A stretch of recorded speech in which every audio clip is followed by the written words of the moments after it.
দর্শক, গত রাতে আমরা এনসিপির কার্যালয় বাংলা মোটরে কার্যালয়ের সামনে একটি ককটেল বিস্ফোরণের ঘটনা জেনেছি, দেখেছি। বিস্ফোরণের ভিডিও চিত্র কোথাও পাওয়া গেছে কিনা সেটা ব্যক্তিগতভাবে আমার জানা নেই, কোনো গণমাধ্যমেই তেমন দৃশ্য দেখিনি। তবে যে জায়গায় ককটেল মারা হয়েছে সেই জায়গায় ইট দিয়ে ঘিরে রেখেছিল পুলিশ এবং পরবর্তীতে সেনাবাহিনী মোতায়েন করা হয়েছিল। সেটা নিয়ে ব্যাপক কিছু হয়েছে। এনসিপি মিছিল করেছে, অভিযোগ করা হয়েছে যে এনসিপির সদস্য সচিব আক্তার হোসেনকে লক্ষ্য করে ককটেল মারা হয়েছিল। সেখানে প্রথম আলো বলছে যে 2 জন আহত হয়েছে, বেশ কিছু গণমাধ্যম আবার বলছে 4 জন আহত হয়েছে। এই যে ককটেল হামলা, এই ককটেল বিস্ফোরণ, এটা কেন হলো? আমরা কি আবারও এই বোমাবাজির রাজনীতির দিকে ফিরে যাচ্ছি, নাকি এই ককটেল বিস্ফোরণ একটা রাজনৈতিক নাটক, যেটা সামাজিক যোগাযোগ মাধ্যমে অনেকে বলার চেষ্টা করছেন? কোন দিকে যাচ্ছি আমরা, সেই আলোচনা করব এই ভিডিওতে। থাকবেন পলিটিক্স টিভির নিয়মিত আয়োজনে।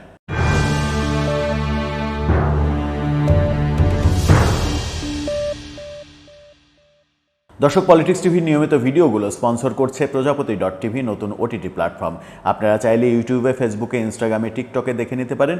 ডেসক্রিপশন বক্সে লিঙ্ক দেওয়া থাকবে, সেখান থেকেও আপনারা দেখে নিতে পারেন প্রজাপতির কার্যক্রম। চলে যাচ্ছি মূল ভিডিওতে। বলছিলাম, গতরাতে এনসিপি কার্যালয়ের সামনে ককটেল বিস্ফোরণের যে ঘটনা ঘটেছে সেটাকে নিয়ে নানা ধরনের আলোচনার অবকাশ রয়েছে এবং আলোচনা শুরুও হচ্ছে। হঠাৎ করে এনসিপির কার্যালয়ের সামনে নিবন্ধন জমা দেওয়ার পরের দিনই কেন ককটেল বিস্ফোরণ করা হলো? সেখান থেকে আবার এনসিপি নেতারা মিছিল করলেন। মিছিল থেকে আবার এই দাবি করা হলো যে বোমা হামলা, ককটেল হামলা করে আমাদের সংস্কার কাজ থেকে পিছিয়ে দেওয়া যাবে না, আমরা সংস্কারের কথা বলেই যাব, সংস্কার আমরা চেয়ে যাব, এই ধরনের কথা বলা হয়েছে। তার মানে এনসিপি থেকে কাদেরকে টার্গেট করে কথা বলা হলো? যারা সংস্কারে একমত হচ্ছে না সেই সব রাজনৈতিক দলকে টার্গেট করে বলা হলো, নাকি অন্যদেরকে টার্গেট করলো?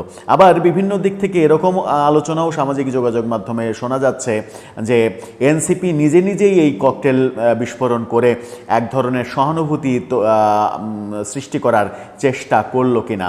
কারণ রাজনীতিতে অনেক কিছু সম্ভব। সব থেকে মোদ্দা কথা যেটা, সেটা হচ্ছে যে আমরা আবার বোমাবাজির রাজনীতিতে ফিরে যাচ্ছি কিনা। যে রাজনীতিকে আমরা ঘৃণা করতে চাই, যে রাজনীতি আমরা এর আগে 15-20 বছর দেখে এসেছি, 20 বছরের বেশি সময় ধরে দেখে এসেছি, অন্তত বলা যায় যে 17-5 22-23 বছর যে বোমাবাজির রাজনীতি আমরা দেখেছি, সেই রাজনীতির দিকে আবার আমরা ফিরে যাচ্ছি কিনা, সেই রাজনীতি আবার ফিরে আসছে কিনা, সেই প্রশ্ন সামনে এসেছে। এনসিপি নিজে নিজেই এই বোমা হামলা করেছে কিনা, এই প্রশ্ন যখন কেউ উত্থাপন করছেন, তখন আরেকটা প্রসঙ্গ সামনে এসে যায়। সেটা হচ্ছে যে 21শে আগস্ট যে গ্রেনেড হামলা হয়েছিল আওয়ামী লীগের সমাবেশে বঙ্গবন্ধু এভিনিউতে, সেই সমাবেশে গ্রেনেড হামলার পরেও কিন্তু এরকম অভিযোগ করা হয়েছিল, বলার চেষ্টা করা হয়েছিল যে আওয়ামী লীগ নিজে নিজেই নিজেদের সমাবেশে গ্রেনেড হামলা করেছে, রাজনৈতিক ফায়দা লোটার জন্য এই গ্রেনেড হামলা করা হয়েছে। সেখানে আমরা জজমিয়া নাটকও দেখেছিলাম। এরকম অনেক কিছুই আমরা আমাদের রাজনীতিতে দেখেছি।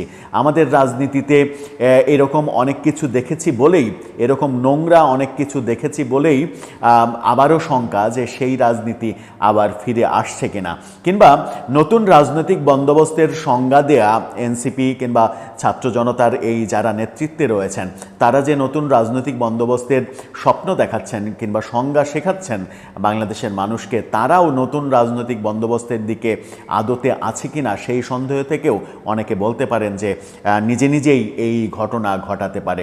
কেন নতুন রাজনৈতিক বন্দোবস্তের সংজ্ঞা অনুযায়ী তারা কাজ করতে পারছে না? আমরা দেখেছি যে পুরনো রাজনীতির যে ধারা, ওই গাড়ি নিয়ে শোডাউন করা, ওই মানে শস্য ক্ষেতের মধ্যে ঢুকে যাওয়া, কৃষকের কাদামাটি ভরা শরীরের সঙ্গে মিশে যাওয়া, সফেদ পাঞ্জাবি পরে এই কাজগুলো করা, এই যে ফটো সেশন করা, সেই ছবিগুলো নানাভাবে প্রচারণা করা, এই যে রাজনীতি, এই যে কুৎসিত রাজনীতি, সেই কুৎসিত রাজনীতির ধারা থেকে এনসিপিকেও কিন্তু আমরা বেরিয়ে বেরিয়ে আসতে দেখিনি।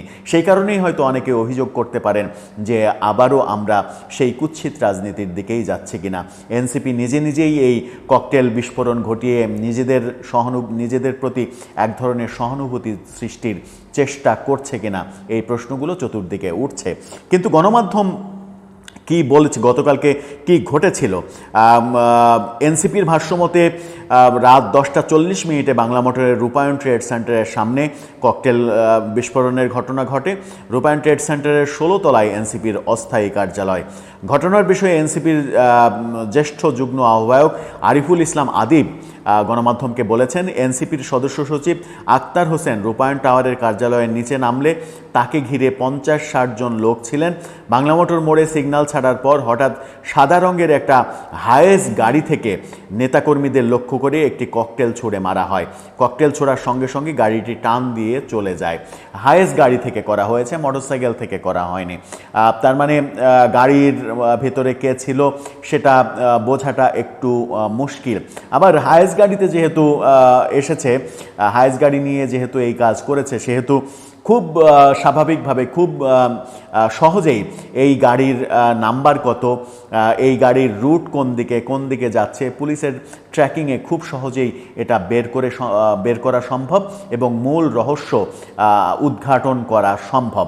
সেটা কবে নাগাদ পুলিশ করতে পারবে সেটা এখন দেখার বিষয়, যে কবে নাগাদ পুলিশ এর একটা সুরাহা দিতে পারবে, নাকি আগের মতো আবার বলা হবে যে এনসিপি নিজে নিজেই এই বোমা হামলা করেছে, নিজেরাই নিজেদের উপরে বোমা হামলা করে এক ধরনের সহানুভূতি তৈরি করার চেষ্টা করেছে। যে উদাহরণ অতীত রাজনীতিতে আমরা দেখেছি, সেই অতীত রাজনীতি আবার ফিরে আসছে কিনা সেই প্রসঙ্গই প্রথমে বলেছিলাম। সেখানে বলা হয়েছে যে ককটেলটি সরাসরি কারো গায়ে না লাগলেও কয়েকজনের শরীরের কাছাকাছি জায়গায় পড়েছে বলে জানিয়েছেন তিনি। বলেছেন, ককটেল বিস্ফোরিত হয়েছে এনসিপির শ্রমিক উইংয়ের সংগঠন শফিকুল ইসলাম ও বৈষম্যবিরোধী ছাত্র আন্দোলনের হাজারীবাগ থানার শাখার জ্যেষ্ঠ যুগ্ম সদস্য সচিব সুমন হোসেন আহত হয়েছেন তাতে। এছাড়া এনসিপি কার্যালয়ের কর্মচারী মনিরও সামান্য আহত হয়েছেন। নেতাকর্মীদের লক্ষ্য করে ককটেল নিক্ষেপের ঘটনায় রাত 12:15টার দিকে বাংলা মোটরে তারা বিক্ষোভ করেছে এবং বিক্ষোভ পরবর্তী সমাবেশ থেকেই ওই কথাটা বলা হয়েছিল যে বোমা বিস্ফোরণ করে, বোমা মেরে, ককটেল মেরে সংস্কার কাজ থামানো যাবে না। তাহলে এনসিপি কাদেরকে টার্গেট করছে, কাদের অভিযোগ করার চেষ্টা করছে এই কথার মাধ্যমে যে সংস্কার থামানো যাবে না, আমরা আমাদের সংস্কারের কথা বলেই যাব। সংস্কার কারা থামাতে চায়?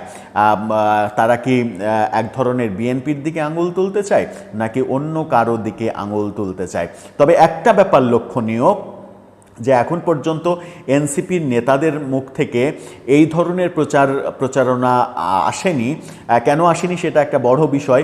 সেটা হচ্ছে যে এই কাজ আওয়ামী লীগের দ্বারা সংগঠিত হয়েছে। আওয়ামী লীগ আবার ফিরে এসেছে, ককটেল লীগ হয়ে ফিরে এসেছে, ফিরে এসে আওয়ামী লীগ ককটেল মেরেছে। ককটেল লীগ যদি ফিরিয়ে আনতে চায় এনসিপির নেতারা, তাহলে সেটা একটা নতুন মজাদার মুখরোচক আলোচনার ব্যাপার হতো। সেই প্রসঙ্গটা এখনও কেন বলা হলো না?